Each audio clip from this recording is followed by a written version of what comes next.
Hello everyone, welcome back to Just Another F1 podcast here on the Apex Motorsport. My name is Richard Smyth and this is Season 2, Episode 9. We just had the French Grand Prix and joining me for this one is one of our usual guests, Ryan Caldwell. Ryan, thank you for joining me once again. What's your immediate thoughts after the French Grand Prix? Yeah, that's my reaction to that race. It was quite...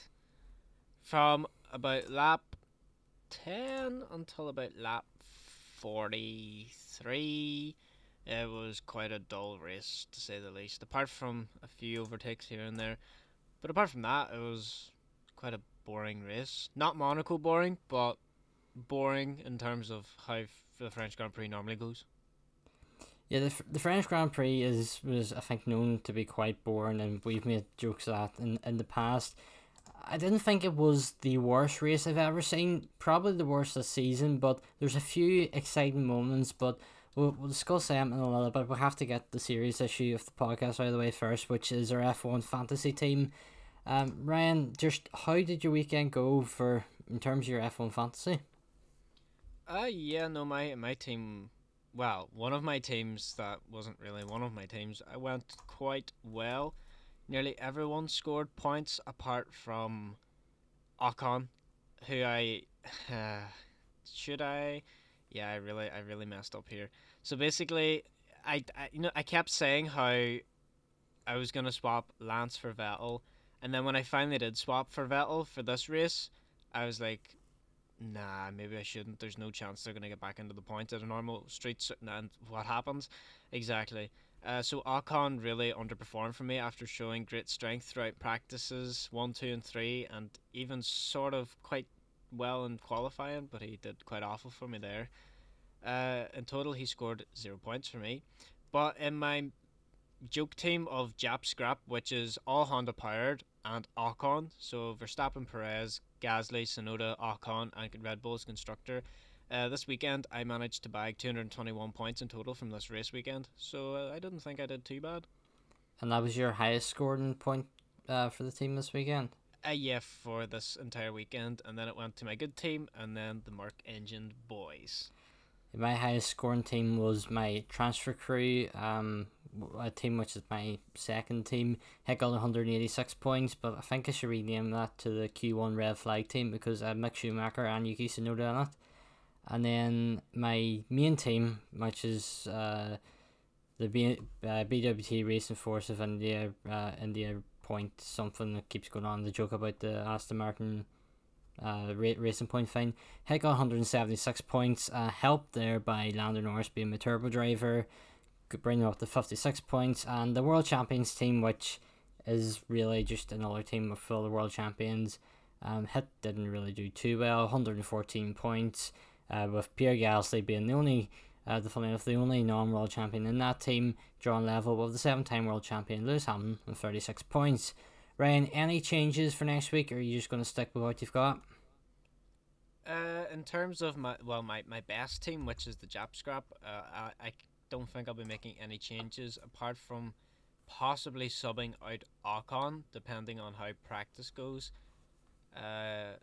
For the Styrian Grand Prix. Obviously my good team, which is supposed to be the one that I really am trying on, I didn't have the best of luck with Bottas because I already have Perez in the team, so I couldn't sub him in for anyone higher. And initially I was going to swap him for a Ferrari, and I was like, nah, the Ferraris aren't going to do well because they're really bad, high-end speed, and there isn't that many tight, small, fast corners that they could gain time in. So I was like, nah, I need to stick with Bottas. Then I swapped out Vettel for Ocon, so I might make a switch back. I'm not too sure. Vettel normally runs quite well around here, so it's a possibility I sub him back into the team.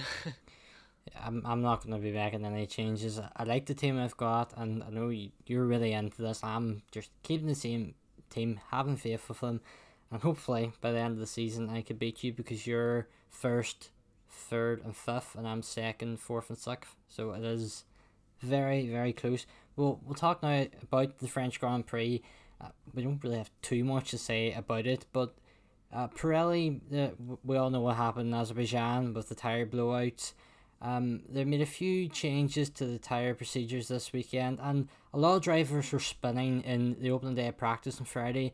Ren, do you think that potentially with the teams, after seeing what happened in Azerbaijan, they're going to be more cautious with tyres going forward, and maybe the drivers were trying, just not. I keep going back to thinking about the old Formula 1 games where you're in career mode, where you're doing the tyre management, the one that's pretty impossible to actually do, but to try to keep it in the purple and green zone. Do you think the drivers are trying to do that, not pushing on the tyres, and they weren't getting heat in to keep them going, and they were just spinning? No, I don't. I don't even really think it was that was the reason they were spinning. If the tire pressure increases, it's a stiffer ride, so it's not gonna stick to the track as well. Like you look at drag racing tires, they're no higher. Like they don't run no higher than 6 psi, and if you had 6 psi in a road car tire, that thing is flat. Like most tires, when they are literally sagging on the ground, are 12. So you can imagine what 6 psi is. That's quite mental. Formula One tires I think used to run at about, was it 17, 18 psi I think it was. So they were still quite soft, but going this 2 extra psi higher, it might not seem like much in a road car tire, 2 psi, but in terms of Formula One, that's quite a lot harder. Especially with a harder tire, then obviously it's not going to absorb bumps as well as they go over the rough track, and we've seen that track was quite uneven at certain corners where there was a one wheel off the ground. So I think that could have led to it. The wheels were just a bit stiffer and they didn't have as much grip as what they thought they were. Obviously the pressure is going to increase as well when they start to heat up the tires as well, so it's just going to get harder throughout the weekend, which inevitably I think that's what accounted for most of these spins, was just the pressure might have just actually been too high. Now, the Paul Ricard circuit is known by many people to be a Mercedes track, but it wasn't really the case this weekend. But even internally with Mercedes, there was a chassis swap between Hamilton and Bottas. Now, there is obviously the rumours and the theories going out there that this is to try to prove that Bottas is definitely not as quick as Hamilton, to try to get Russell in, and there's potentially an announcement of Silverstone. It's all rumours, there's no truth to this yet. There could be something to come out in a few weeks. But Hamilton took the chassis that Bottas was using since the start of the season, which was also the one that Hamilton used at the end of last season, which won him the title. Where Bottas now is using the one Hamilton's been using so far this season, and immediately Bottas was the quickest driver through practice. Ryan, do you think this was Bottas saving up his talent and putting it into this weekend to sort of, this is my last chance of showing Mercedes that I am actually quick, and I just don't have a quick enough car in every other race? No, I don't entirely think that. Most of it, I think, is just his mentality. He thinks he's in a quicker car. It's the placebo effect. He thinks he's in a quicker car, so he thinks he got the limits harder, which I think is what he was doing. He was going past his own expectations and pushing it a lot faster than what he normally would, which is why he was at the top of the timing sheets pretty much the whole way through. Obviously until qualifying, where he was just slightly knocked out of the front row. But no, I think Bottas just had a different mindset this weekend. Maybe not so much he was thinking of the George side of it, because if he'd have thought of that, I don't know what he would have done. It could have been dangerous this weekend. He wasn't too happy with the race strategy either, let's to say. But Bottas, I think he's almost back to his normal self. We've seen in the past he's a super Saturday man, just like George Russell. But it's hard to tell what's going to happen for Bottas. Yeah, it is difficult, because obviously if Mercedes do make this announcement at the British Grand Prix, which has been rumoured by the likes of Sky Sports Italia, that Russell will be announced to be the next Mercedes driver joining Hamilton next season. Also, we don't know for sure if he's joining Hamilton, because neither Hamilton or Bottas have a contract for next year, so he could potentially be joining Bottas for all we know. But mentally for Bottas, he knows that he's that second driver. Mercedes could deny it, saying that we have equal drivers or whatever. Bottas knows he's that second driver, just like Perez is the second driver of Red Bull. It's very obvious.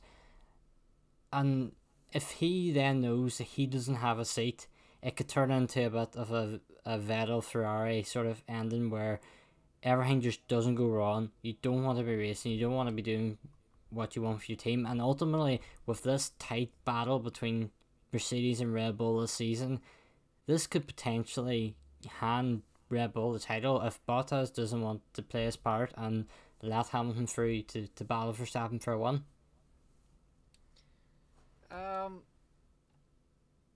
That's tricky. It's tricky. I don't think the George versus Bottas thing is as serious as what we think it is. Most of it is, as you were saying, is just rumored. So it's hard to tell what's actually gonna happen between them. But it will be interesting to see how it plays out coming up to Silverstone quite soon. Will he announce a contract? Will he not? Will Bottas be staying? Will he not? Will Hamilton even be staying? Will we even know that? I don't know. It's all up in the air at the moment. Oh, it definitely is. If Russell does get that move to Mercedes, there is that seat at Williams. Now, we're not going to discuss the Bottas, the Williams rumours that every YouTube channel has already done. One driver who did get an appearance in France in FP1 that may be in contention is everyone's favourite Formula 2 driver, Roy Nissany. He was last. He didn't show any pace and hasn't done at all. But Ryan, do you think with his financial backing, do you think potentially he might have a chance of getting the seat, or do you think he's just happy enough getting the odd run out in the Formula 1 car in the FP1 practice, different circuits throughout the year? Obviously, Williams will have to look at it one of two ways.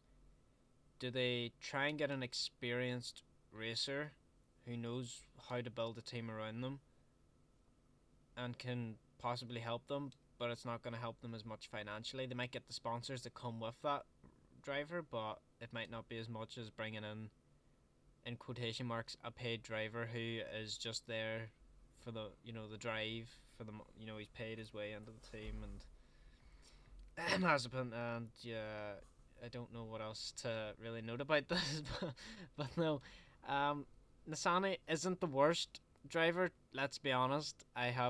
We've all seen worse in Formula 2 and even Formula 3. There's drivers coming up and they've paid their way into the sport because their finishing is just awful.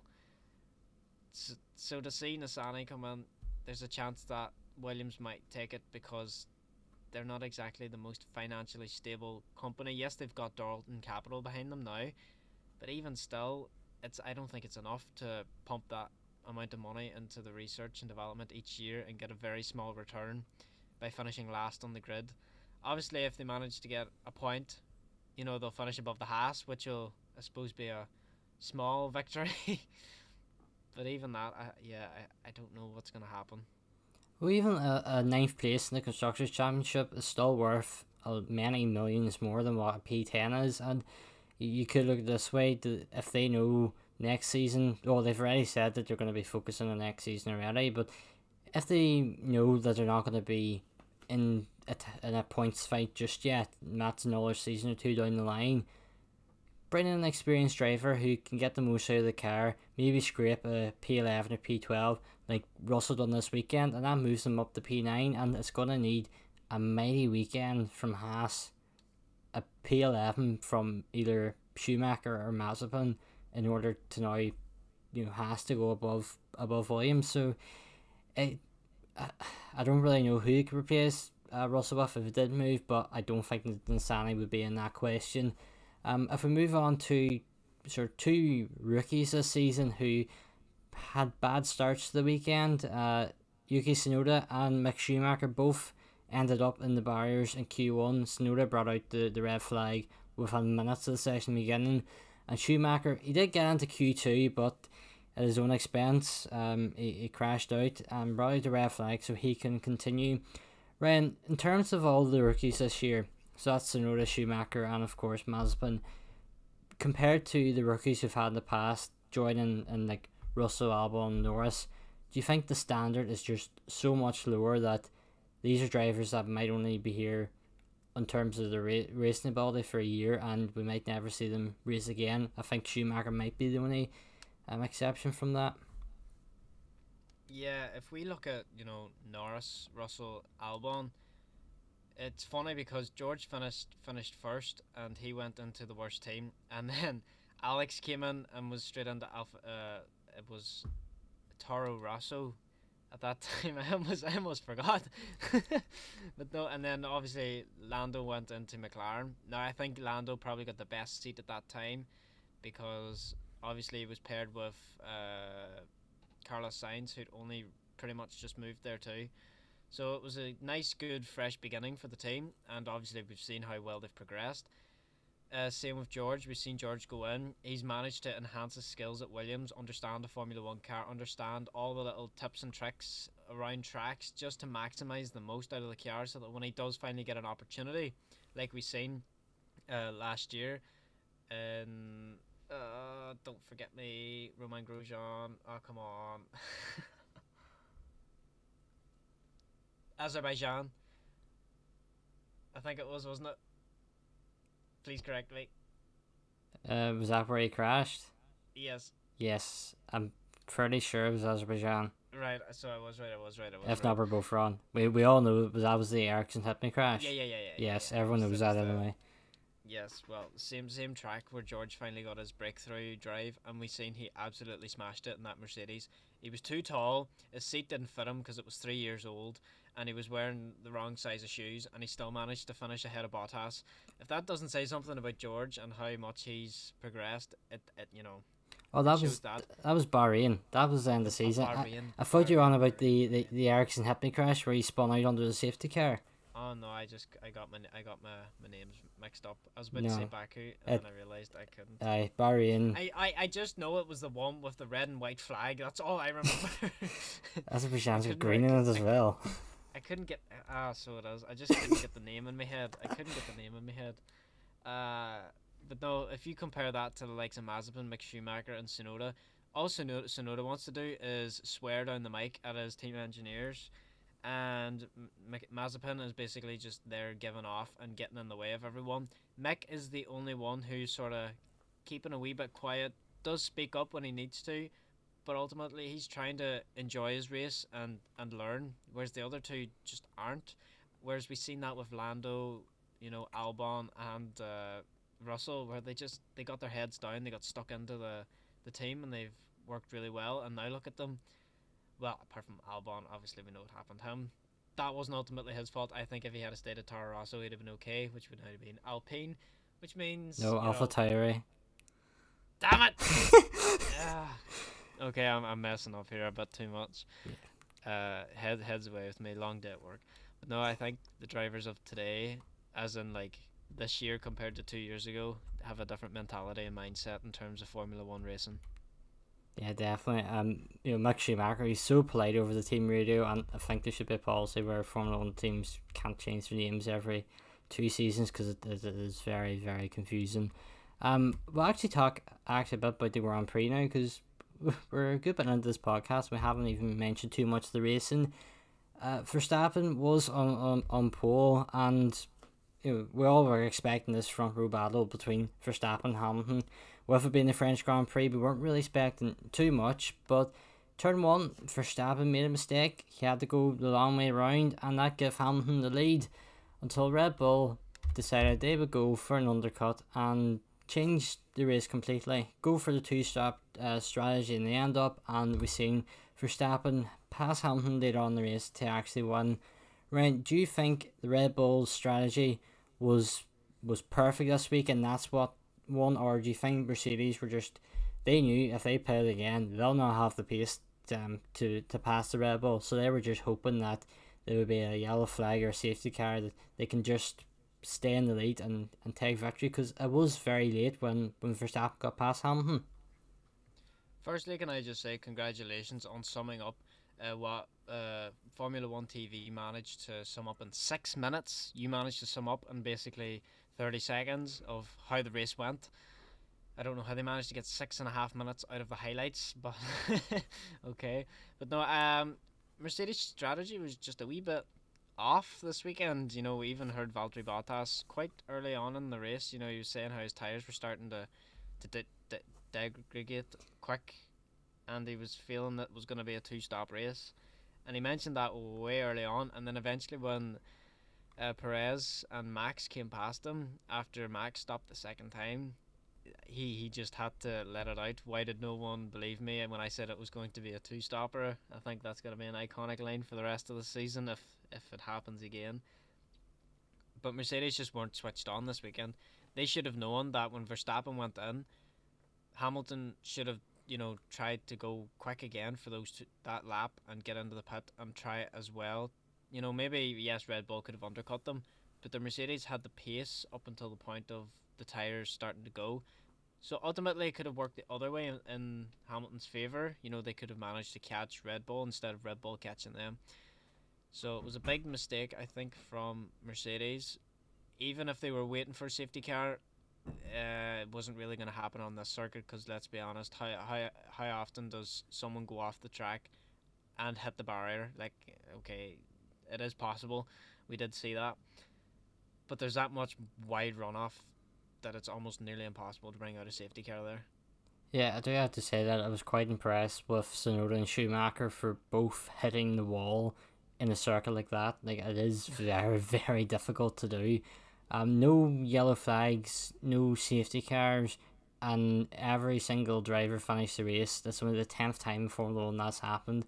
I think that really just sums up the track it is, because we didn't really see too many drivers go wide. I think Verstappen was the only notable one. Then Bottas, when Verstappen was trying to get past him, or maybe it was Perez.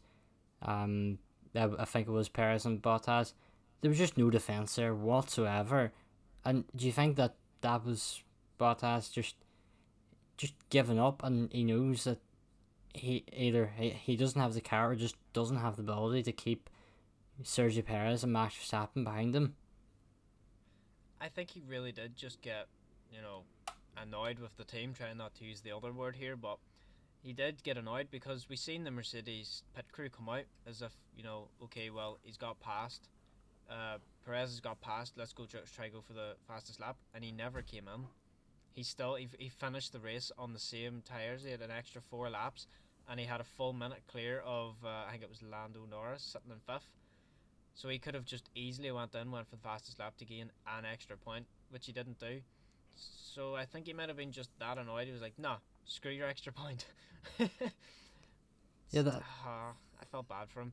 And just before you speak, the only real battle I think I seen that was half interesting was the Norris Gasly one, where Gasly comes flying in on the inside and ends up going over the track, and then Norris is half on the curbs as well.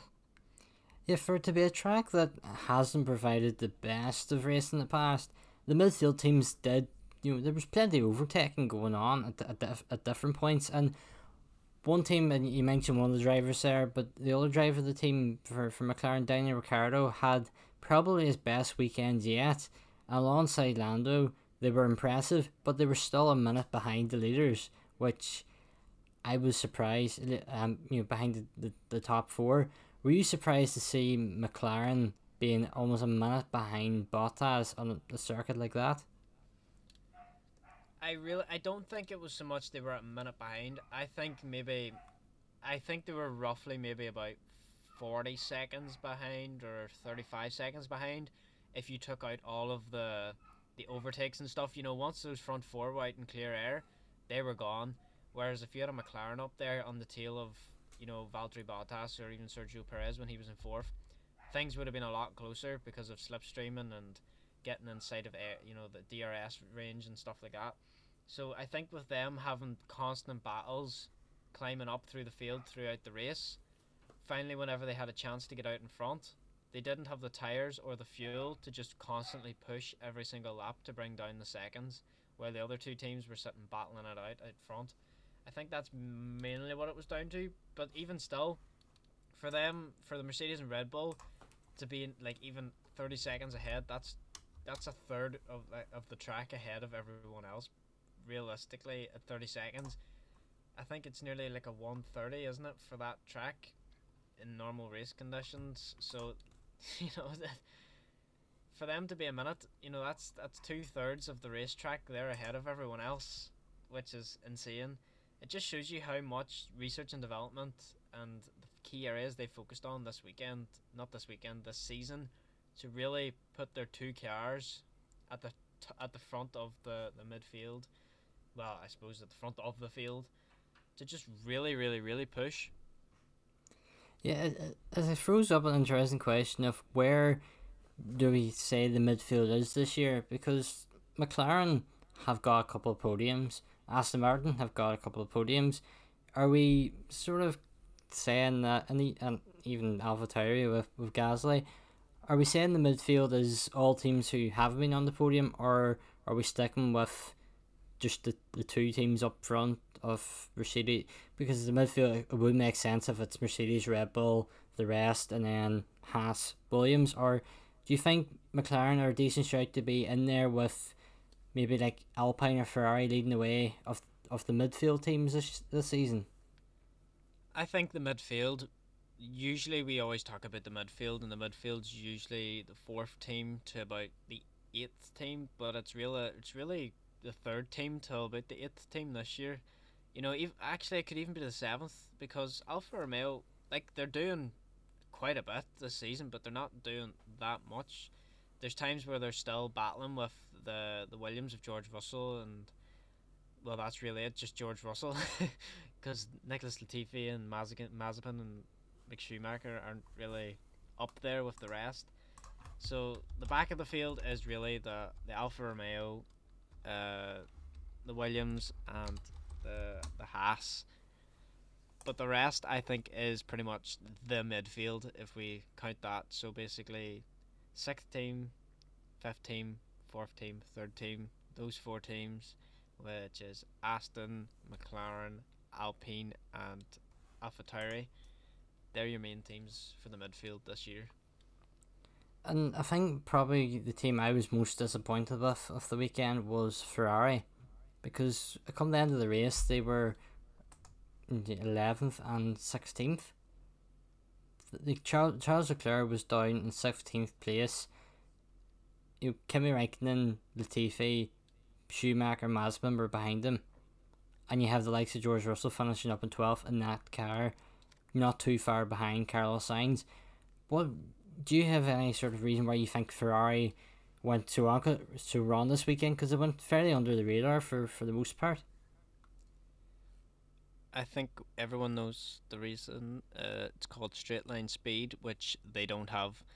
This track is quite fast, long corners, and then straights as well. So most of the racing's done quite high speeds, which they're not really quick at going at high speeds and corners. They're good at low speed corners and low speed stuff, which is why we've seen them perform so well at the street circuits, because everything was so narrow, so tight, so fast and nimble, where we've seen the Mercedes struggle because they're used to high, fast, circuit tracks rather than street tracks. That's my only reasoning behind it. And obviously the Williams has a Red Bull body shape powered by a Mercedes engine. Obviously there's some wee bits that make it look like a Merc, but a lot of it makes it look like a Red Bull. So it was kind of more designed for track racing than it was the street circuits, which is why I think we seen George Russell get the most out of the car this weekend and almost in the points yet again. And if we have a word on Aston Martin, they somehow managed to get both cars inside the points, because they went on, it was a long run first off, and I think they were within, in the top 7, I think, both cars at one stage. Obviously then they pitted and dropped back, but that was a very impressive performance from them to get a double points finish this weekend. No, I think their engineers are really on the ball. I think they're looking at, things that other teams aren't looking at, and it makes no sense how this team, they're really lacking in power and performance this year, but they're still managing to fight for points just based down to strategy. So what is it that Mercedes, Ferrari, and McLaren can't do that Aston Martin can? It just baffles me. Yes, like even McLaren, there's times where Lando was their main driver. Yeah. Some people still think it's balanced, but it is heavily aimed towards Lando at the minute. But even Daniel Ricciardo, they could have. There's so many times where they could have done things for him, which would have actually seen him in higher positions, but they never do because they're too focused on how Norris is gonna fare out for them, which I suppose is the same as what happens to Bottas. But I think Daniel's on a comeback. But going back to the original point, just saying, Aston Martin's team, or what was Racing Point's strategy team, they're some smart people. Yeah, and I think that the podium for Vettel will definitely give a morale boost to the team and just make them want to go racing even more. Final sort of team I want to discuss is Alpine. They were impressive in practice. Alonso had a solid weekend, but Ocon just disappeared. He didn't even get into Q3, and then he just was nowhere in the race. He's obviously signed his new contract to 2024. Ryan, do you think the new contract will sort of lift the pressure off him? Because you obviously had the Galaxy rumours and the Alpine Academy rumours and stuff. Do you think this will just lift the pressure off him and allow him to, obviously with this race being the big exception, but going forward to really just show us all why he was, and I think he still is, a Mercedes junior driver? Yeah, there's no doubt he does have the skill. He was obviously not the best opponent to be paired up with Nico Hulkenberg at the time, back in the Force, was it still Force India? Yeah, he was, and then he was there with the transition to Racing Point. Then, he was Racing Point Force India, and then he left when they became Racing Point. Yeah, it was quite quite interesting to see that battle play out. But no, he definitely does have a certain amount of talent about him. There's times where he's finished above Fernando Alonso. I think this weekend was just one of them really weird one-offs where he just wasn't. I think there was too much pressure behind him. He's a French driver in a French team at a French track. I think there was just too much pressure on him to do well, that when it came down to focusing, he was too focused on what was going on around him instead of focusing on how he needs to perform. Which is where I think Fernando did better, because Fernando's been doing this for years. He knows that there is pressure, but he knows how to deal with pressure, which is why he had a better race than Ocon, I think. And before we move on to our predictions now, Ryan, if you could say who was your driver of the weekend? It's between, honestly, it is between Verstappen and Perez. Because Verstappen obviously made that second stop and managed to catch Lewis in the last lap and a half, bringing some entertainment to the race. But Perez as well, for being that support to Max, keeping the pressure on Valtteri Bottas, and even leading the race at one point, keeping pressure on. So I think Perez plays a really good support act, but what Bottas is supposed to do. But Perez is really, really showing up now in these last three races. He's really making his point stand that he isn't going to fall off after the fifth race. He isn't going to start not driving that Red Bull how it's supposed to be driven. He's learned and he's learning and he's getting better every weekend. And soon enough, there'll be a third win for Checo Perez. I'm going to go for Max Verstappen solely because of the late overtake, and he won the race and was right up there across all the sessions, including pole position as well. Ryan, your biggest disappointment of the weekend? Biggest disappointment? It includes something to do with my fantasy. Esteban Ocon. I believed that he was going to bag some pretty good points this weekend, and he did not. I probably should have swapped him for Fernando instead. Yeah, I'm going to go Charles Leclerc solely because he finished P16, and your reasons you said in Ferrari, or Ferrari being bad, I get them, but he should be doing better than a Williams. Like, he should be. Oh yeah, 100%. And I think Russell is another good shout for driver of the weekend because he got P12 in the Williams, which was quite impressive. Predictions now. I've spent the last hour and a half going through all the podcasts just to make sure that the prediction scores are up to date, and if anyone has been counting them, which I'm sure someone out there is bound to have been counting them. If you have, and if the scores are wrong, please do let us know, and if you can give me a few extra points, that would be much appreciated. Yeah, the last during we'll just tell you the score at the moment. Um, Going into the French Grand Prix, it was 6-all.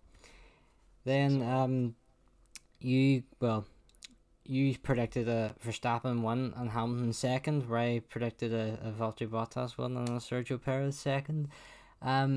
So you've got 2 points. You're now in the lead with 8 points to 6, and I must give you credit as well because you did say that Verstappen would win as Red Bull would attempt an undercut. So fair play, you've got that one right. I think it's good to look back at our wildcard predictions, which are always quite crazy. I said it would be a fantastic race with 2 safety cars and only 15 cars finishing. Very, very wrong. And Ryan, you said that across the weekend there would be no Mazda spins. Well, I was wrong. It's 2 days, 8 hours, and 51 minutes at the time recording since he last spun. But he did spin during FP2 and FP3. So yeah, that didn't happen. But you did a joint wildcard prediction. We're also saying George Russell would finish or would qualify in P11, which in the actual race was close, but he didn't qualify P11, so we can't give you that. So you're leading 8 points to 6. I have a little bit of work to do. Ryan, who do you think will get pole position for the Styrian Grand Prix next week? Pole position? Yes.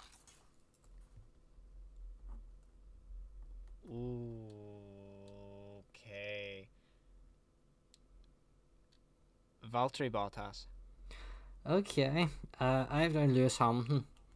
I think that Mercedes will want to correct whatever issue they have, potentially swap the chassis around to give Hamilton the advantage back again. We'll just have to wait and see, I suppose. Ryan, your race winner. Max Verstappen. I've done Verstappen as well. Home track for Red Bull.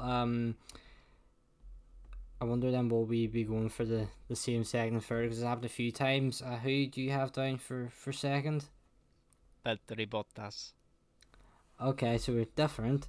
Who do you have down for third? Lewis Hamilton. Okay, I've down Hamilton second, Perez third, so be a bit interesting. So pretty much near enough the same as what we did last time. Except I've swapped Hamilton and Bottas. Well, you actually had Ocon on the podium in France, so Oh, did I? Oh, you yeah, did. You had Verstappen, Hamilton, Ocon, and I had Bottas, Perez, Hamilton. Fastest lap. Fastest lap. Okay. I think it's going to be someone not in the top 3, so it's not going to be Max, Lewis, or Valtteri. Who's quick? Let me think. Who's a quick person? There's a Mexican drive right there. Yeah, I was just about to say Sergio Perez. Okay. And the wild card prediction, the bolder the better. Okay, who's a driver I haven't mentioned in a long time? Let me see. What team do I like to go for? Let's go Lance Stroll this weekend, okay? Okay. And let's say top 6. Okay, I am gonna say Antonio Giovinazzi to get the points. That's fair. So yeah, that is our predictions. It'll be interesting to see who comes out on top next week, along with whether or not I can get back on top in the F1 Fantasy. Hopefully I can. So yeah, if you somehow did enjoy that French Grand Prix and would like to watch a video that Ryan done ahead of the race talking about is the top 5 moments, French Grand Prix moments, there's going to be a link to it in the description below. If you're watching YouTube, if you're watching any other podcasting platform, head over to the YouTube channel. It's just the Apex Motorsport, and you can see that along with a ton of other videos. Also, check out the website, theapexmotorsport.com. Yeah, you're listening to this on the Wednesday. This weekend coming, I'll be at the British Grand Prix round at Silverstone, the Silverstone 500. So I'll be doing reporting from there. And yeah, I think that's everything. Ryan, any final thoughts before we end this podcast? Mazepin not to spin this weekend. It's your second bowl prediction.